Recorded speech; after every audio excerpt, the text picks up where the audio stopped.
欢迎来到黎春正频道，请订阅频道，所以大家不要错过当天最热门的新闻。我们今天的时事通讯包括以下内容：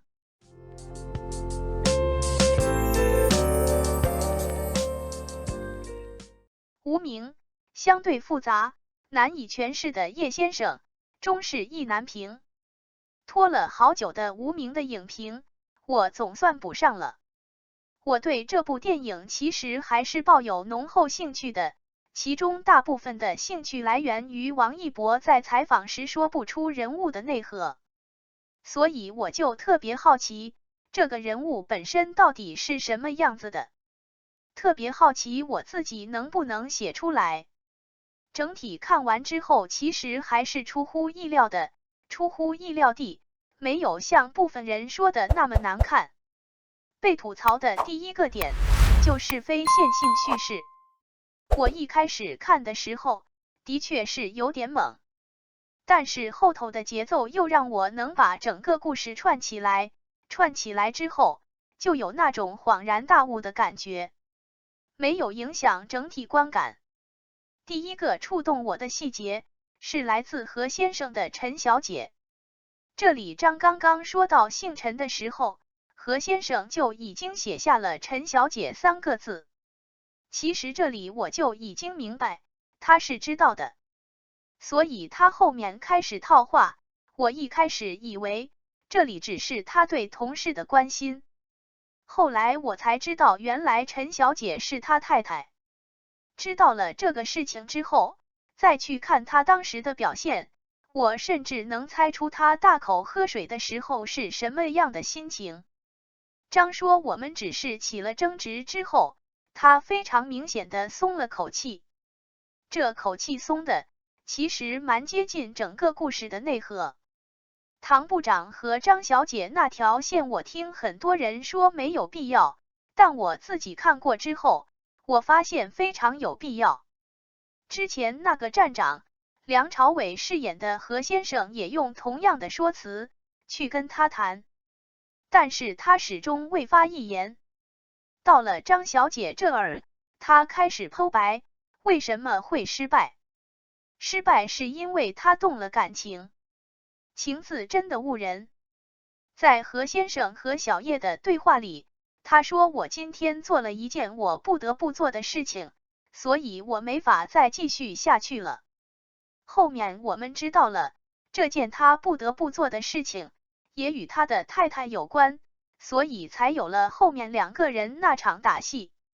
关于这场打戏，我也听有人说2个都是自己人，没必要打得那么真。但是说实话，从镜头运用就可以看出来，现场存在第三方窥探视角，不真又怎么能取信于人？迅哥儿真美呀，真是我见犹怜的美。另一方面，导演真的很会用意境来叙述，整个作品看下来其实有蛮多泪点。第一个让我哭的点，就是飞机上那条柴犬和废墟里那只小狗的对比，还包括泥浆倾泻而下之时，门口那只可爱的小羊。那时候我们真的就是任人宰割的羊。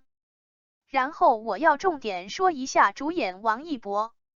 说实话，我看了他在作品里的表现之后，我真的觉得他说不出人物的内核，是跟他的底蕴有关系，他的表达力不足以支撑他说出这个故事以及这个人物的内核。叶先生这个角色其实还是相对复杂，难以诠释的。王一博算是中规中矩吧。如果不考虑背景情境，有些处理确实会觉得很糟，但是把它放进相应的背景情境里，反而变得情有可原。首先吐烟圈那段，我一开始是从路透里看到这一段，那时候很多人在吐槽，另外很多人说氛围感。那个时候我觉得这段挺糟的，但是当我把它放到相应情境里之后，突然明白为什么这样了。实际上这里主打就是一个玩世不恭啊，他就是要吊儿郎当，他是故意的，其实他平时不是这样的。当他这样之后，旁边人还骂他了。他执行任务的时候，被溅了一脸血。这个时候很奇妙，他很淡然的把烟拿出来，但点了3次都没点着。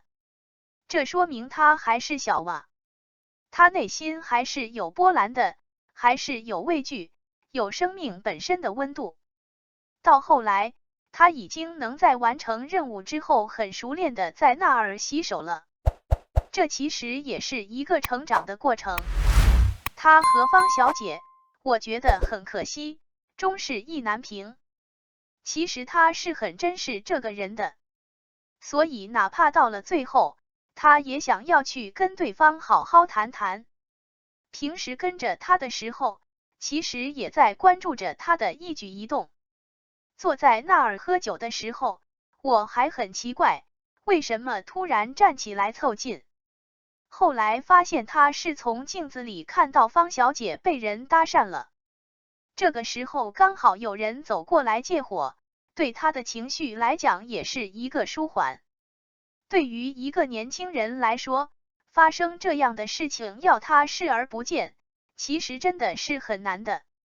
我当时看预告的时候，我一直以为从镜子里看这个行为是一个单向行为，但我现在知道了，这是个双向行为。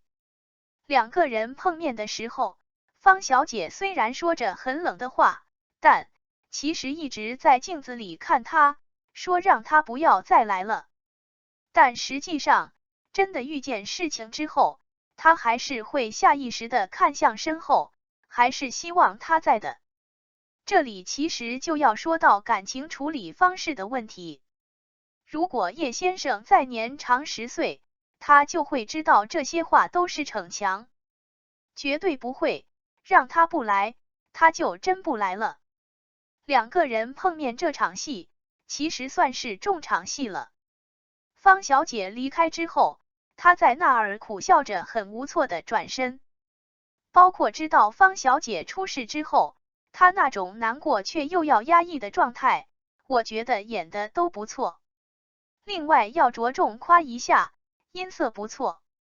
我从很早的时候就发现了，这个是能给他的台词加分的。至于卡车笑，其实这里也是两个人在演戏呀，因为当时也有第三方在场呢。最后佛堂重逢这一段剧情，当何先生出现的时候，我的眼泪就掉下来了。这是传承啊！正是这样前赴后继的精神传承，才有了之后的岁月静好。总体来讲，电影《无名》算是个不错的作品，能看出导演对王一博有很大的帮助。叶先生明明是个很有内核的人，他是无数战火中传承者的缩影。感谢您观看视频。如果您觉得本时事通讯有用，请不要忘记点赞、评论和订阅。祝您生活愉快，充满活力。再见。